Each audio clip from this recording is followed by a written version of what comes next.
ॐ नमः सिद्धेभ्यः।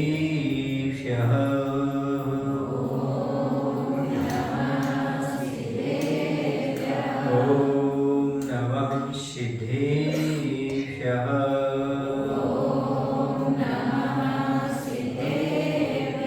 नमः श्रीवर्धमानाय निर्धूतकलिनात्मने सालोकानां त्रिलोकानां यद्विद्यादर्पणायते यद्विद्यादर्पणायते। बोले हिंसा परमो धर्म की देवादि श्री पार्श्वनाथ भगवान की आचार्य गुरुदेव गोपाल श्री विद्यासागर जी महाराज की आचार्य समय सागर जी महाराज की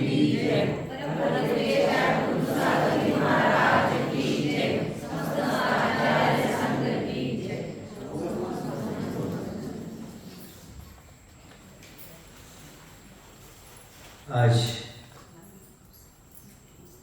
चर्चा करनी है अंत समय की। कहते अंत भला तो सब भला हो जाता है। यदि व्यक्ति अंत समय गाफिल ना हो और अपने आप को संभालने का प्रयास कर ले तो जीवन सार्थक हो जाता है। संलेखना क्या चीज है? तो जो जन्म लेता है उसका मरण निश्चित है, क्योंकि कोई भी व्यक्ति जन्म लेने वाला अजर अमर नहीं हुआ।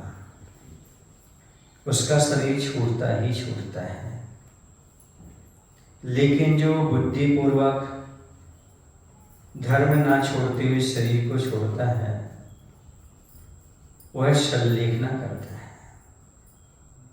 आचार्य ने संलेखना को कई आचार्यों ने शिक्षा व्रत के रूप में रखा। 12 व्रतों में संलेखना भी रखी और कुछ आचार्यों ने संलेखना को अलग से रखा, संलेखना व्रत को अलग से रखा। संलेखना कहीं कहीं आचार्यों ने तपः फल कहा। संलेखना तप का फल है। संपूर्ण व्रतों का, सारी तपस्या का यदि कोई फल है तो संलेखना कहा। कहने का तात्पर्य यह है, आप अपनी भाषा में समझ सकते हैं। जैसे विद्यार्थी होता है 355 दिन तक पढ़ाई करता है, लेकिन 10 दिन परीक्षा का समय होता है, एग्जाम का समय होता है। उसी क्लास की एग्जाम होती है, पर एग्जाम का कुछ अलग ही माहौल होता है, पढ़ाई का कुछ अलग ही माहौल होता है। लेकिन यदि एग्जाम ना दे पाए, एग्जाम में फेल हो जाए, बीमार पड़ जाए, गाफिल हो जाए, तो उसी क्लास में रहना पड़ता है, प्रगति नहीं होती।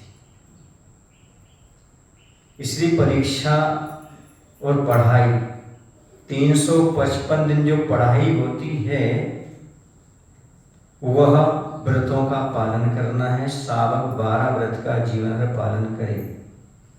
मुनि महाराज जीवन भर व्रत का पालन करे, लेकिन अंत समय जैसे 10 दिन परीक्षा के होते हैं, ठीक उसी प्रकार से अंत समय संलेखना के हुआ। 355 दिन आपने क्या पढ़ा है, वह 10 दिन आपका परीक्षण हो जाता है, ज्ञात हो जाता है।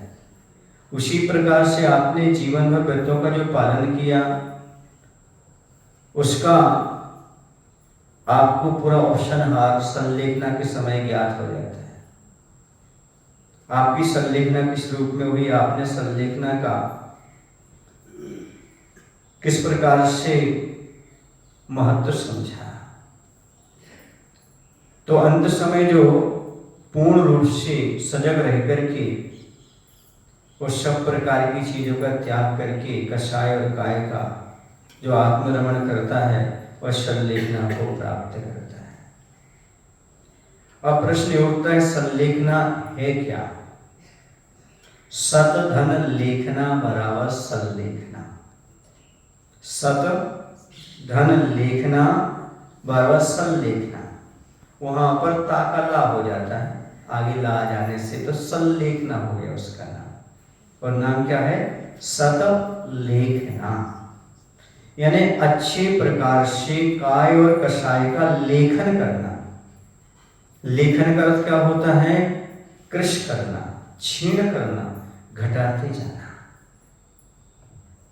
कृश का अर्थ क्या हो गया? लेखन का अर्थ हो गया छीण करना, कम करना, घटाते जाना, ये हो गया लेखन। शत सम्यक रूप से किसका? काय का और कषाय का, यानी कषाय को छीण करना और शरीर को धीरे धीरे छीण करना, इसका नाम संलेखना कहलाता है। कषाय की क्षीणता और काय की क्षीणता। काय की क्षीणता तो होना ही है एक न एक दिन, लेकिन यदि बुद्धि पूर्वक त्याग करते हुए क्षीण करती हो तो वह संलेखना कहलाती है। कहने का तात्पर्य यह है कि बाहरी शरीर को और भीतरी कषायों के उत्तरोत्तर पुष्ट करने वाले कारणों को घटाते हुए भले प्रकार से लेखन करना, कृश करना संलेखना है। जिससे शरीर पुष्ट होता हो, जिससे कषाएं बढ़ती हो, उन चीजों को घटाते चले जाना। जैसे भोजन पानी से शरीर पुष्ट होता है और राग द्वेष आदि से कषाएं पुष्ट होती है, तो भोजन पानी को भी बिल्कुल घटाते चले जाना और राग द्वेष को भी घटाते चले जाना। अर्थात शरीर को भी कृश करना और कषायों को भी कृश करना, दोनों चीजें एक साथ चलती रहती। और आचार्य भगवान का कहना तो ये था, जैसे तुमने दीक्षा ली उसी समय से आपकी संलेखना प्रारंभ। क्यों? क्योंकि एक बार भोजन करने से शरीर कृश होगा और मुनि व्रत का पालन करोगे, राग द्वेष से ऊपर उठोगे, कषाय भी आपकी कम होती चली जाएगी। यानी मुनि व्रत को धारण करना संलेखना की तैयारी हो गई मान लीजिए, क्योंकि वहां पर शरीर भी क्षीण होता चला जाता है और कषाय भी क्षीण होती चली जाती है। व्रतों का पालन करने का ये सबसे बड़ा फायदा होता है, बेनिफिट होता है कि राग द्वेष कम होता चला जाता है और शरीर के प्रति ममत्व भाव कम होता चला जाता है। इसी संलेखना लेने वालों को पहले से व्रतों का पालन का अभ्यास करना चाहिए। सडनली एकदम नहीं होता है। जैसे विद्यार्थी होता है, उसे टॉपर बनना हो तो साल भर पढ़ाई करता है कि 10 दिन पढ़ाई करता है? हाँ, आलसी कब करता है? जब टाइम टेबल आ जाता है तब पढ़ाई शुरू कर देता है, पास होने के लिए। मात्र पास होना है, इसलिए कि जिसको डिग्री प्राप्त करना हो, किसी प्रमोशन चाहिए हो, वह 355 दिन पूरे साल पढ़ाई करता है। ऐसे ही जिस व्यक्ति को संलेखना अच्छी करना हो, उसे जवानी में ही व्रतों को ग्रहण कर लेना चाहिए, व्रत धारण करना। व्रतों का पालन करते करते करते अंत समय संलेखना व्रत अच्छे से होता है। इसलिए कहा व्रति की संलेखना का तो कहना ही क्या है। अनुव्रति भी संलेखना ले, महाव्रति भी संलेखना ले, लेकिन पहले से वह व्रतों का पालन करता हो। जिसने पहले से अच्छे से पढ़ाई की हो वही परीक्षा में अच्छे से बिना देखे सब कुछ लिख सकता है। वैसे जिन्होंने जीवन में व्रतों का पालन किया हो वही अच्छी तरह से अंत में संलेखना ग्रहण कर सकता है। और संलेखना का अर्थ है प्रमोशन, संलेखना का अर्थ है प्रगति, संलेखना का अर्थ है भव भ्रमण का क्षय करना। और आचार्य तो लिखा है संलेखना का समाधि का अर्थ है अपने परिणामों की संभाल करना, अपने व्रतों के साथ साथ परिणामों को संभालना। अब शरीर की चिंता नहीं करना, उस समय व्रतों को संभालना और परिणामों को संभालना। संलेखना के लिए 3 कंडीशन और होती है। आदि व्याधि उपाधि से रहित होना पड़ता है। आदि व्याधि उपाधि इन तीनों से रहित होती है समाधि। कौन सी आदि, कौन सी व्याधि? आदि माने होता है मानसिक रोग। मन में कोई विकल्प नहीं होना चाहिए। मन में किसी प्रकार का विकल्प ना रखो, विकल्पों की शून्यता होना चाहिए। ये मेरा, ये तेरा, मैं ऐसा नहीं कर पाया जीवन में, वैसा नहीं कर पाया, ये मेरे मित्र हैं, मित्र से नहीं मिल पाया, शत्रु से नहीं मिल पाया, आदि आदि। ये जो बातें जीवन में आती हैं, ये नहीं, स्नेह आदि नहीं, राग आदि नहीं, बैर आदि नहीं, तो किसी प्रकार आदि नहीं, व्याधि। व्याधि मतलब शरीर में रोग नहीं होना चाहिए। शरीर में रोग होता है तो संलेखना अच्छे से नहीं होती, क्योंकि मन उपयोग उसको जाता है। इसलिए व्याधि ना घिर जाए, व्याधि परेशान ना करे तो संलेखना अच्छी होती है। कई बार ऐसा रोग हो जाता है कि आदमी गाफिल हो जाता है। गाफिल के समय होश नहीं रहता, उसको चक्कर जैसे आते रहते, फिर उसमें आता है, फिर सचेत होता है, फिर अचेत होता है, फिर सचेत होता है, अचेत होता है, बीमारी आ जाती है। बीमारी के कारण भी बाधा हो जाती है। फिर भी जो आत्मा के परिणाम में जागृत है वो जागृत रहता है, रोग रहता है फिर भी। तीसरा है उपाधि। उपाधि माने पद आदि, परिग्रह आदि। एक उपधि आता है, एक उपाधि आता है। परिग्रह आदि नहीं, किसी से ममत्व आदि भाव नहीं, मेरे तेरे का भेद समाप्त, शरीर के प्रति भी राग भाव नहीं, और उपाधि माने कोई पद आदि नहीं, अध्यक्ष, मंत्री ये आदि पद नहीं, आचार्य उपाध्याय आदि पद भी नहीं। इन सब का त्याग करके समाधि ली जाती है। जितने यहाँ बुजुर्ग बैठे हैं उनको समाधि करना हो तो सबसे पहले अपने पदों का त्याग करें। पद के साथ समाधि नहीं होती। और परिग्रह का त्याग करें। जो कुछ भी धन दौलत अपने नाम से है उस सबको हटा दें। या तो मंदिर के नाम से कर दें, या फिर जिसके नाम से करना सो कर दो। क्यों? क्योंकि अब क्या करना, कल्याण करना है, समाधि लेना है। प्रॉपर्टी आदि से दूर हटो। जो आज से हम लोगों को दीक्षा दे रहे थे तो उस समय ऐसे ही लग रहा था जैसे संलेखना दे रहे हैं। आज सीधा पूछा था, आप लोगों को कोई विकल्प तो नहीं है? आपको कहीं का विकल्प तो नहीं है? तीर्थ यात्रा आदि का भी पूछा। मैंने कहा जैसे अभी तक भोगेश बाहुबली की यात्रा नहीं की, बाकी विकल्प नहीं है। विकल्प तो नहीं है। हमने कहा विकल्प कोई भी नहीं, हो जाए तो अच्छी बात है, जीवन नहीं हो तो कोई बात नहीं। तो आज से एक ही बात कही थी, ठीक है हम तुम्ही को तीर्थ बना देते हैं, बात करते हैं। अब उनके आशीर्वाद से पिछली वर्ष और इस वर्ष क्या हुआ, दोनों बार बाहुबली की वंदना। तो विकल्प तो नहीं, समझ आ रहा है? ये विकल्प भी नहीं कि हम यहाँ की दर्शन नहीं कर पाए, यहाँ की वंदना नहीं कर पाए, इन मुनि से नहीं मिल पाए, गुरु से नहीं मिल पाए, नहीं, ये विकल्प भी नहीं। फिर परिग्रह के विकल्प तो समाप्त थी। पूछा आपके नाम से कोई जमीन जायदाद तो नहीं, किसी संस्था से अटैचमेंट तो नहीं है? हो तो त्याग करो उसका। जिनका होता है वो एक दिन पहले घर भेज देते हैं, जाओ साइन करके आओ बैंक में, या प्रॉपर्टी जो कुछ भी हो सब वहां पर किसी और के नाम करके आओ। तुम्हारे नाम से कोई भी चीज होना नहीं चाहिए, तभी आप मुनि बन सकते हो, व्रत को अंगीकार कर सकते हो। समझ आ रहा ना? इस संलेखना के समय गृहस्थ को करना चाहिए, सब चीजों से ममता भाव, सबका त्याग, ऐसा करना तब उसकी संलेखना सार्थक होती है। अब प्रश्न उठता है संलेखना आवश्यक क्यों? तो मैं पूछना चाहता हूं परीक्षा जरूरी क्यों है?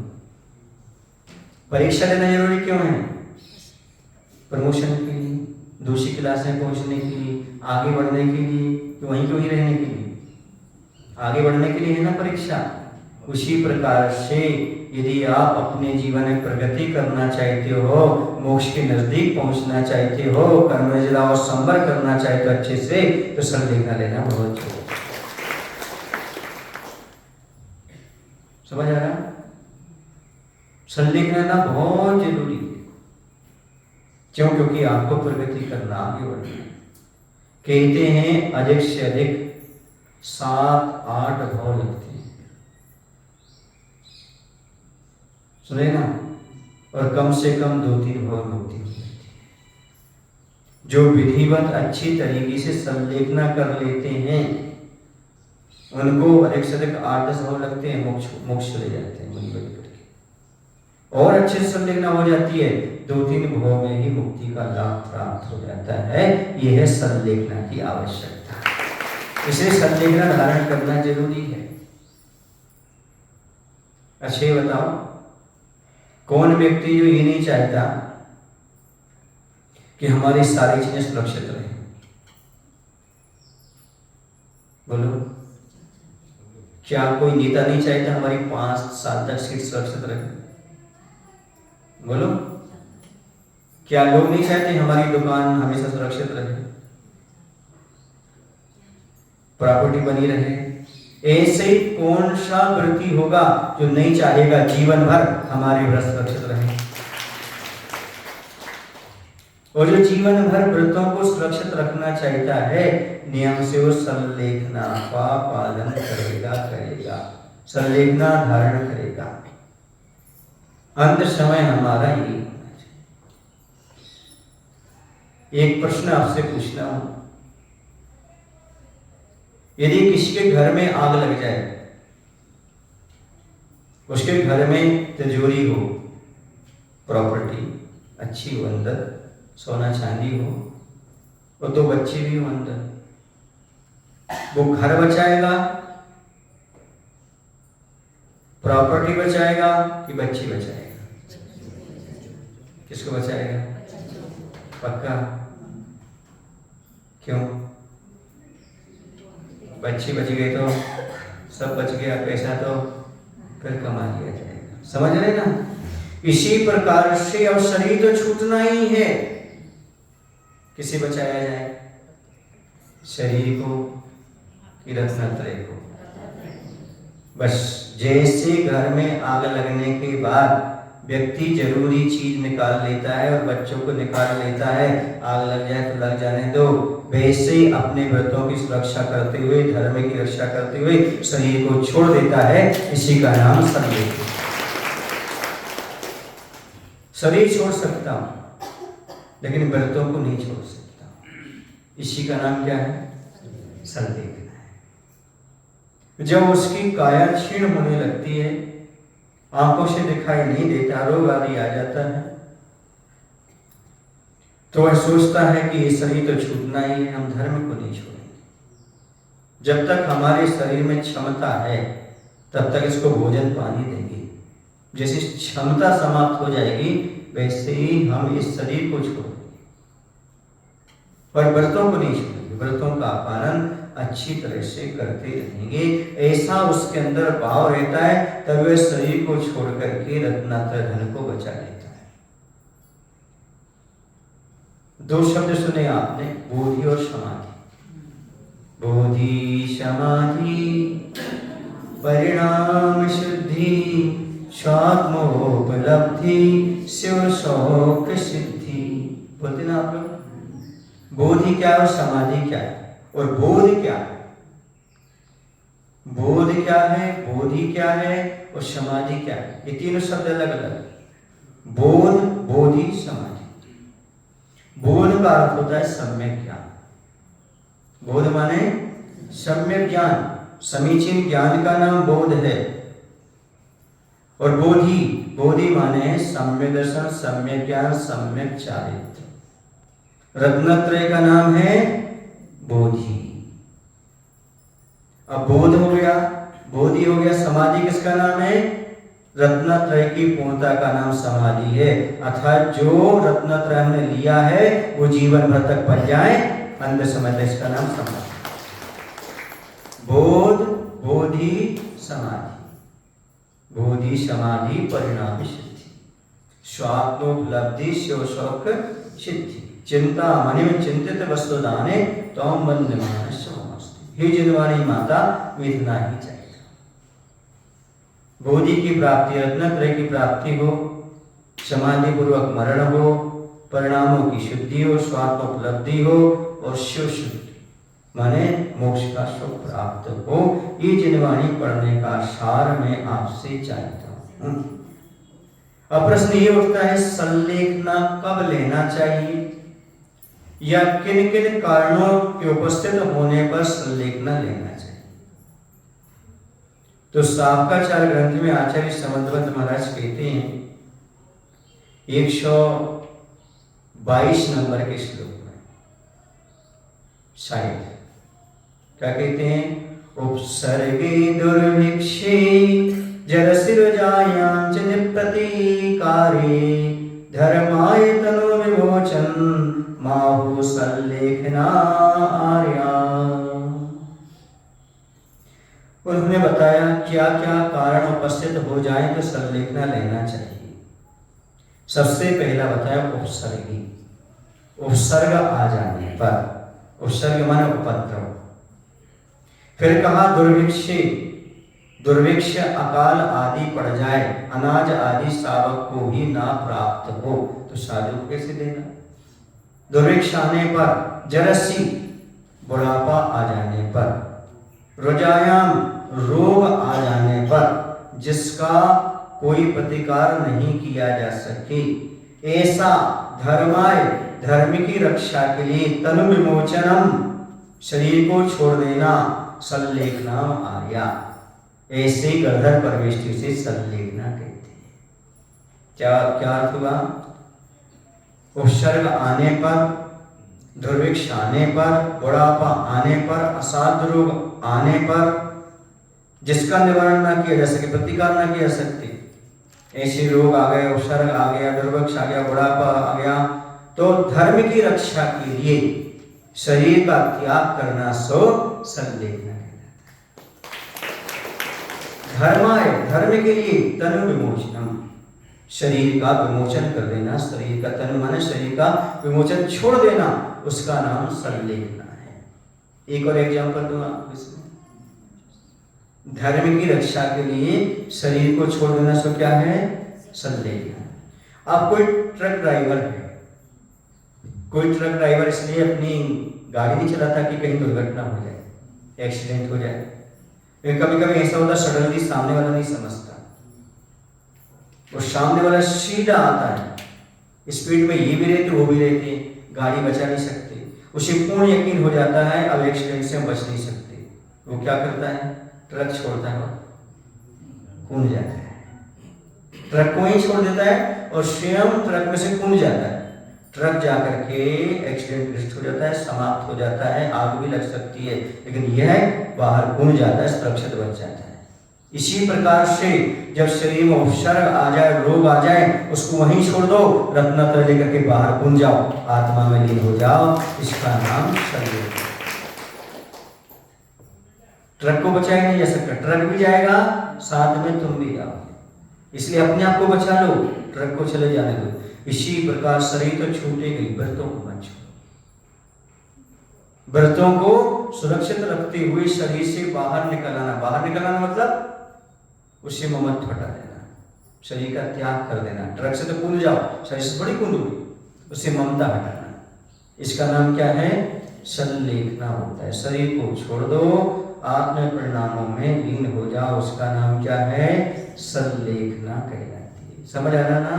किसकी रक्षा के लिए संलेखना लेना? धर्म है, जो व्रत पाला है, जो संयम लिया है, जो रत्नत्रय है, ऐसे धर्म का पालन करने के लिए शरीर का त्याग कर देना सो संलेखना कहलाती है। ऐसा यदि कोई जीव अपने आप को तैयार करता है तो समझो वह अपने धर्म की रक्षा अच्छी तरह से कर लेता है। अब एक ही चीज को समझेंगे, उपसर्ग क्या चीज है। उपसर्ग 4 प्रकार के होते हैं। कितने प्रकार के उपसर्ग होते हैं? 4 प्रकार के होते हैं। कौन कौन से 4 प्रकार के होते हैं? तो सबसे पहला उपसर्ग होता है देवकृत। कौन सा? देवकृत होता है। दूसरा होता है त्रेंचकृत। तीसरा होता है प्रकृतिकृत। चौथा होता है मनुष्यकृत। ये 4 प्रकार के उपसर्ग होते हैं। कैसे होते हैं? जैसे पूर्व भव का कोई बैरी था, वह मर करके कोई देव हो गया, जैसे संबर देव हुआ था कमठ का जी, समझ गए ना? तो यह जाकर के देव ऊपर से उपसर्ग कर सकता है, व्यंतराय देवता आकर के उपसर्ग कर सकते हैं, समझ गए ना? तो उपसर्ग करना क्या कहलाएगा?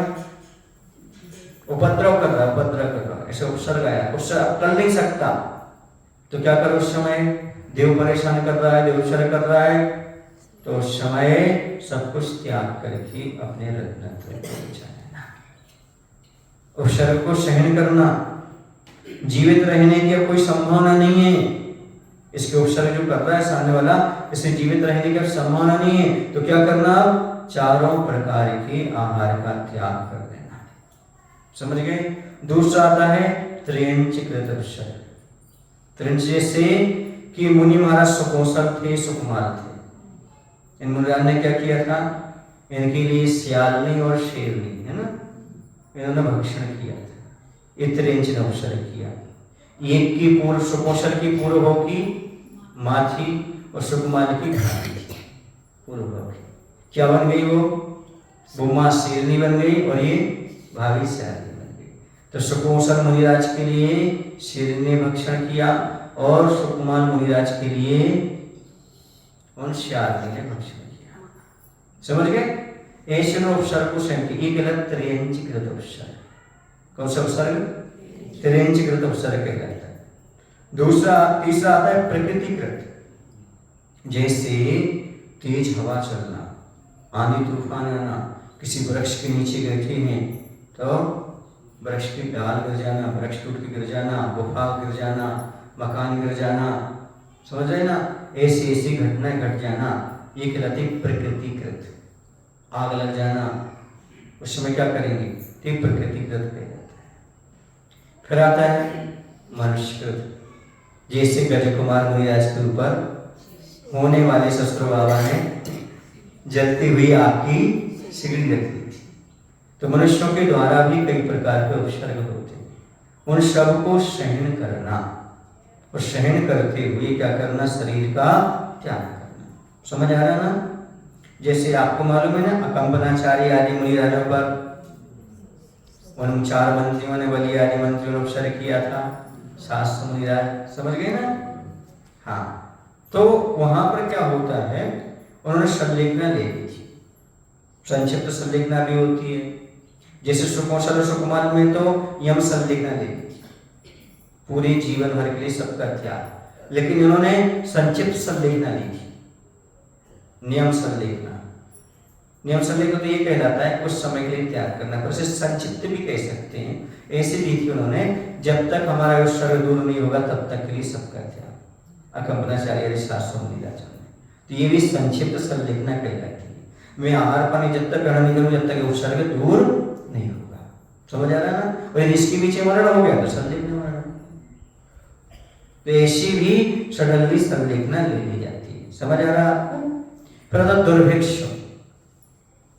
दुर्भिक्ष आ जाए, अकाल पड़ जाए, अनाज भी खाने पीने को ना मिले, जब गृहस्थ को स्वयं खाने पीने का नहीं होगा तो फिर वो दान कैसे कर पाएगा?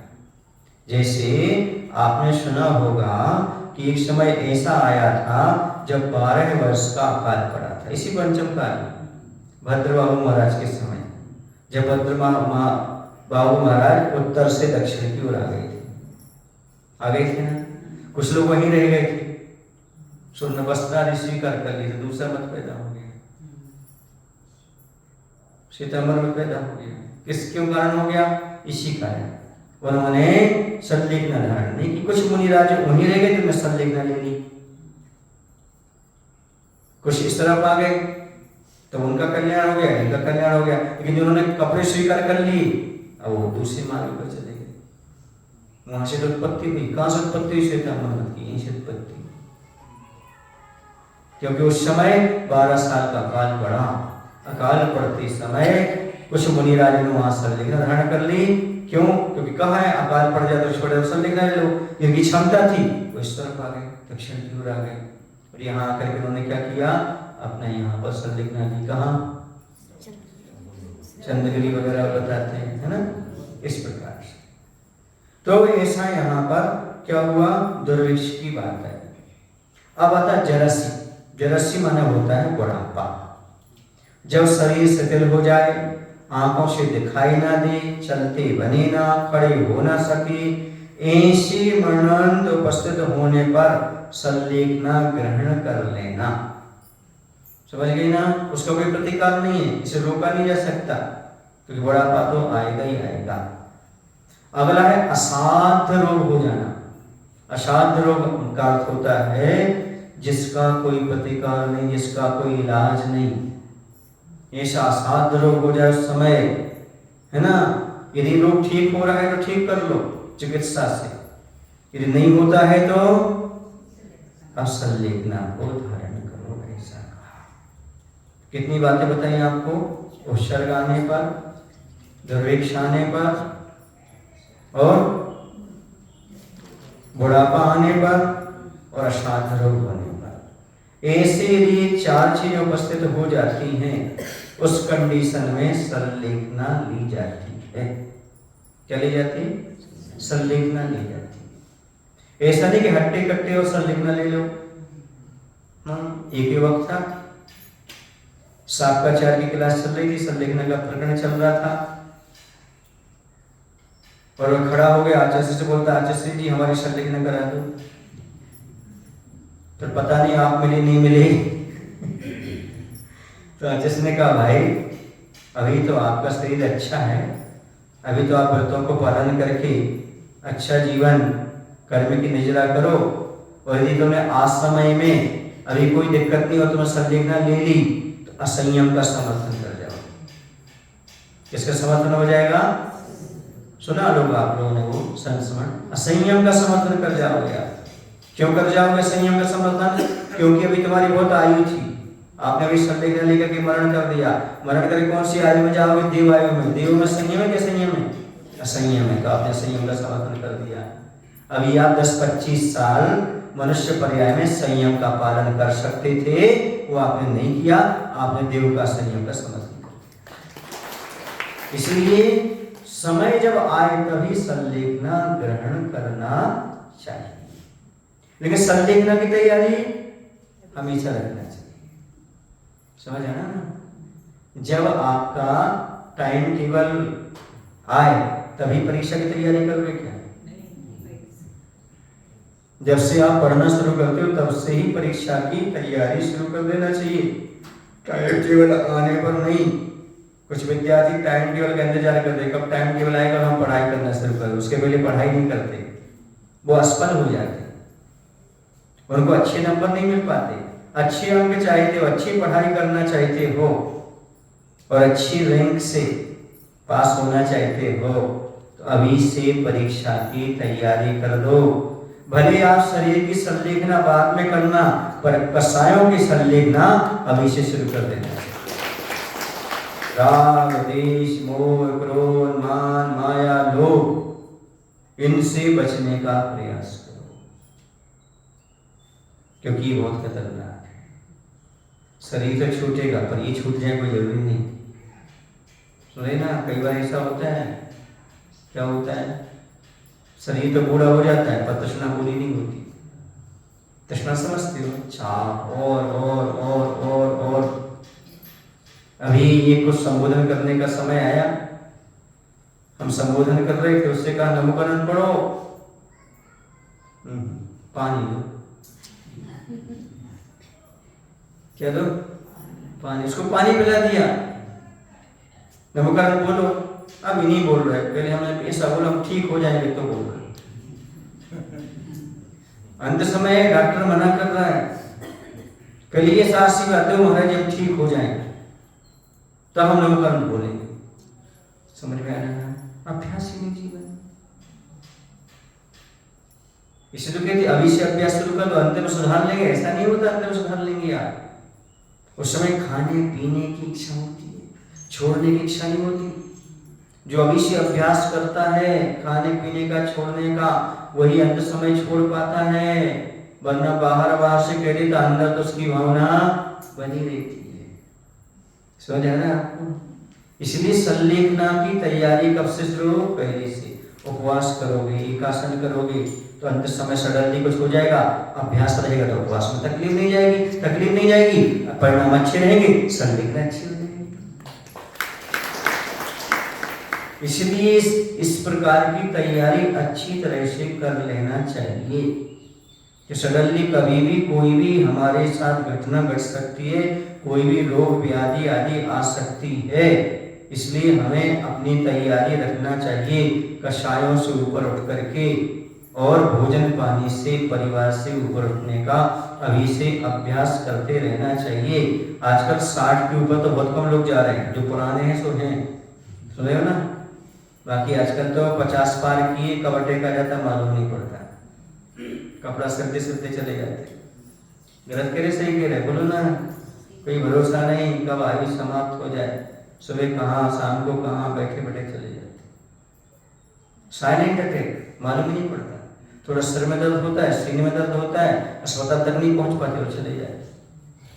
इसलिए भोजन पानी का त्याग का अभ्यास करो, और जो कषाय हैं उनका त्याग करो, उसके साथ ही साथ परिग्रह आदि का त्याग करने का भाव बनाओ।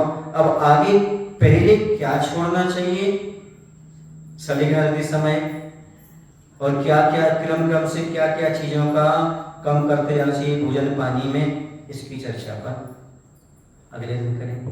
बोले महावीर भगवान की जय, आचार्य गुरुदेव श्री विद्यासागर जी महाराज की जय। हे प्रभु हम सभी को इतनी शक्ति इतनी बुद्धि देने की कृपा करो, ताकि हम अपनी 355 दिन की पढ़ाई अच्छी से कर सकें, ताकि संलेखना की परीक्षा में पास हो सके। नमस्कार।